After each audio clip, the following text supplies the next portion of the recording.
MP ఎన్నికల తర్వాత తెలంగాణలో డబుల్ ఇంజన్ సర్కార్ వస్తుందన్నారు బీజేపీ ఎంపీ లక్ష్మణ్. మున్ముందు బీజేపీలోకి మరిన్ని వలసలు ఉంటాయని చెప్పారు. కాంగ్రెస్ బీఆర్ఎస్ పట్ల ప్రజలకు విశ్వాసం సడలిపోయిందన్నారు లక్ష్మణ్. ఇవాళ ముఖ్యమంత్రి రేవంత్ రెడ్డి గారు చెప్తున్నారు, ఈ పార్లమెంట్ ఎన్నికలు తెలంగాణకు రెఫరెండం అంటున్నాం. ఆ సవాల్ మేము స్వీకరిస్తున్నాం, సవాల్ మీద కట్టుబడి ఉండమంటున్నాం. ఈ రెఫరెండంగా 14 సీట్లు గెలుస్తామని చెప్పి ఏదైతే రేవంత్ రెడ్డి గారు అంటున్నారో 14 సీట్లలో ఏ ఒక్క సీటు తెక్కినా దానికి బాధ్యత వహిస్తారా? ఆ గ్యారెంటీలు అమలు చేయకుండా మీనమేషాలు లెక్కబెడుతూ 100 రోజులు గడువు పూర్తవుతుంది. కాబట్టి ప్రజలు రేపు స్పష్టమైన తీర్పు కాంగ్రెస్ కర్రు గాల్చి వాత పెట్టబోతున్నాం. కాబట్టి ఈ ఎన్నికల ఫలితాలు డబుల్ ఇంజన్ సర్కార్కు మార్గం సుగమం చేస్తుందని చెప్తున్నాను.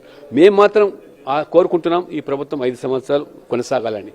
కానీ వాళ్ళ తప్పిదాల వల్ల, వాళ్ళ యొక్క మోసాల వల్ల ప్రజలు విసుగు చెందితే, లేదా అందులో ఉన్నటువంటి మరి ఆ ఎమ్మెల్యేలే వారు కూడా విసుగు పుడితే ఇచ్చిన హామీలు నిలబెట్టుకోలేకుండా ప్రజలు తిరగలేమని భావన వాళ్ళకి వస్తే అది వాళ్ళ మీద ఆధారపడుతుంది. ఎందుకంటే ఇవాళ బీఆర్ఎస్ పని అయిపోయింది. ఈ కాంగ్రెస్ కూడా ప్రజలు ఒకసారి